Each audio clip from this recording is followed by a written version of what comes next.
আমি তোমাকে ছাড়বো না, থাকতে একা তো পারবো না।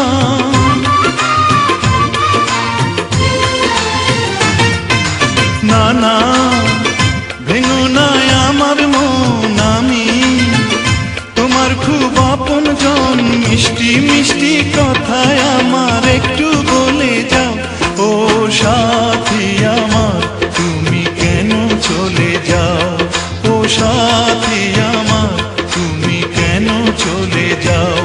কি দোষ করেছি এ কথা